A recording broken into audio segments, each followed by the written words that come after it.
ইতিহাসে সব থেকে বড় ট্রেড হয়ে গেল আজ, যেখানে আইপিএলের সব থেকে বড় দুই ফ্র্যাঞ্চাইজি, একজন হচ্ছে আইপিএলের প্রথম আইপিএল উইনার, অন্যজন হচ্ছে সেকেন্ড, পরপর 5বার আইপিএল জয়ী দুই চ্যাম্পিয়ন দলের মধ্যে হয়ে গেল সব থেকে বড় আইপিএল ট্রেড, যেখানে তারা তাদের নিজেদের বিশ্বস্ত লয়াল প্লেয়ারদেরকে ছেড়ে দিয়েছেন। এরই সঙ্গে এই প্রথম আইপিএল ইতিহাসে সাতজন ক্রিকেটের প্লেয়ার একসঙ্গে ট্রেড হলো আজ।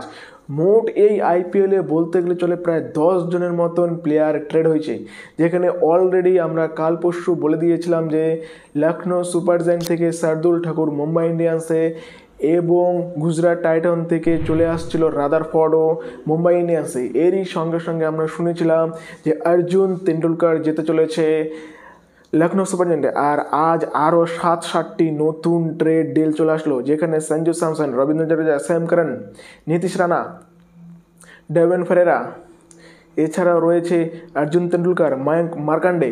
প্রায় সাতজন প্লেয়ার আজ ট্রেড হয়ে গেল, কিন্তু কলকাতা পেল না কিছুই, বরঞ্চ কলকাতা তাদের যে ক্যাপ্টেন হওয়ার কথা ছিল 2026-এ তাকেও হারিয়ে ফেললো। কলকাতা কিছুই পেল না। তাই এক এক করে বলছি। সবার আগে আসি আমাদের এই বছর আইপিএলের সব থেকে বড় ট্রেড, সেটা হচ্ছে সঞ্জু স্যামসন এবং রবীন্দ্র জাদেজা। অবশেষে আজকে কনফার্ম হলো, দুই দল প্লাস আইপিএল কর্তৃপক্ষ এটি জানিয়ে দিয়েছে টুইটের মাধ্যমে যে সঞ্জু স্যামসন এবং রবীন্দ্র জাদেজার ট্রেড কনফার্ম হয়েছে। 14 কোটি টাকায় রবীন্দ্র জাদেজা চলে এসেছে, 18 কোটি টাকায় চলে গিয়েছে সঞ্জু স্যামসন চেন্নাই সুপার কিংসে। এরই সঙ্গে রবীন্দ্র জাদেজার পাশাপাশি চেন্নাই সুপার কিংস দিয়েছেন রাজস্থান রয়্যালসের স্যাম কারণ, ইংল্যান্ডের সেই লেফট হ্যান্ডার ব্যাটসম্যান প্লাস বলার স্যাম কারণকেও দিয়ে দিয়েছে 2,40,00,000 টাকাতে। স্যাম কারণকেও ট্রেড করে নিয়েছে রাজস্থান রয়্যালস। এরই পাশাপাশি রাজস্থান রয়্যালস থেকে চলে গিয়েছে প্রাক্তন নাইট নীতিশ রানা, তাকে 4,20,00,000 টাকায় দিল্লি ক্যাপিটালস ট্রেড করে নিয়েছে। এবং দিল্লি ক্যাপিটাল থেকে ডেভেন ফেরারা যেই south African hard hitter batsman, তাকে 1 কোটি টাকায় দিয়ে দিয়েছে দিল্লি ক্যাপিটালস রাজস্থান রয়্যালসকে। রাজস্থান রয়্যালস এই বছর ট্রেডের মাধ্যমে 2 জনকে ট্রেড করলো, 3 জনকে নিয়ে চলে আসলো। নীতিশ রানা সঞ্জু স্যামসনকে ট্রেড করে দিয়ে তারা নিয়ে চলে আসলো রবীন্দ্র জাদেজা, স্যাম কারণ এবং ফেরারা। তিনজন অলরাউন্ডারকে তারা নিয়ে চলে আসলো, আর তিন জনই কিন্তু লোয়ার অর্ডার ব্যাটসম্যান। এরই পাশাপাশি আগামীকালে আমি জানিয়েছিলাম যে মার্কান্ডে যেতে চলেছে মুম্বাই ইন্ডিয়ান্স, আর সেটাও কনফার্ম করলো। ময়ঙ্ক মার্কান্ডে কেকেআর থেকে মুম্বাই ইন্ডিয়ান্সে চলে গিয়েছে মাত্র 30 লক্ষ টাকায়। 30 লক্ষ টাকা ময়ঙ্ক মার্কান্ডেকে মুম্বাই ইন্ডিয়ান্স থেকে কেকেআর থেকে মুম্বাই ইন্ডিয়ান্সে নিয়ে চলে এসছে।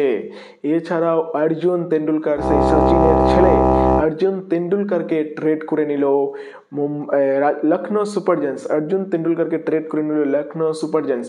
আর লখনৌ সুপার জায়ান্ট ট্রেড করলো মোহাম্মদ শামিকে 10 কোটি টাকায়।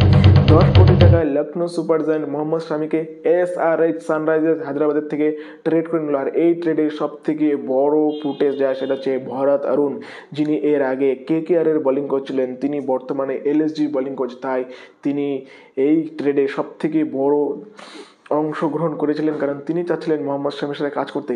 আর কেকেআর এর জন্য খুবই খারাপ খবর, কেকেআর ভেবেছিল 2026-এর অকশনে টার্গেট করতে পারে মোহাম্মদ শামি, নীতিশ রানার মতন ব্যাটসম্যানকে, কারণ নীতিশ রানাকে অলরেডি কেকেআর এ ক্যাপ্টেন্সি করেছিল। তাই নীতিশ রানা কেকেআর আসলে হয়তো তাকে ক্যাপ্টেন করা হতো 2026-এ, কিন্তু নীতিশ রানা আসলো না।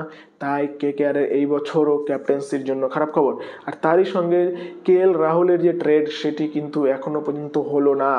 কলকাতা একেবারে ভ্যারি ব্যাড, কোনো ট্রেড করতে পারলো না। সম্ভাব্য যেই সকল প্লেয়ারদেরকে আটকানো উচিত ছিল, যাদেরকে অকশন টেবিলে নিয়ে যাওয়ার কথা ছিল, তাদেরকেও তারা নিতে পারলো না। মানে কলকাতা কমিউনিকেশন দিক থেকে একদমই ব্যাড, ভ্যারি ব্যাড। এই বছর কেকেআর একদমই ভালো কমিউনিকেশন করতে পারেনি আইপিএল প্লেয়ারদের সাথে। তাহলে কতগুলি ট্রেড হলো আবারও বলি, সঞ্জু স্যামসন, রবীন্দ্র জাদেজা, স্যাম কারণ 3, নীতিশ রানা 4, ডেভিন ফেরারা 5, ময়ঙ্ক মার্কান্ডে 6, অর্জুন তেন্ডুলকর 7 এবং মোহাম্মদ শামি 8 জন ট্রেড হয়ে গেছে আজ। আর এর আগে অলরেডি হয়েছিল সারফরাজ রাদারফোর্ড এবং হচ্ছে শার্দুল ঠাকুর। টোটাল 10 জন প্লেয়ার ট্রেড হলো 2026-এর আইপিএল রিলিজ ডেটের আগেই। এইটা হচ্ছে আইপিএল ইতিহাসের সব থেকে বড় ট্রেড। এর আগে এত প্লেয়ার কখনো ট্রেড হয়নি। এর আগে আমরা দেখতাম 2 জন, 1 জন, কোনো একটি দল 2টি দল ইনভলভ থাকতো এই আইপিএলে। এ থেকে বোঝা যাচ্ছে যে বর্তমানে আইপিএলের মালিকরা কীরকমভাবে এই কম্পিটিশনে নেমে পড়ছে। তারা সবাই চাচ্ছে নিজের দলকে সেরা তৈরি করতে, নিজের দলটাকে সুপার 4-এ কোয়ালিফাই করতে, নিজেদেরকে চ্যাম্পিয়ন করতে। কারণ বর্তমানে আইপিএল 10 টিমের খেলা, যার ফলে কিন্তু এখন কম্পিটিশনটা আরও বেশি।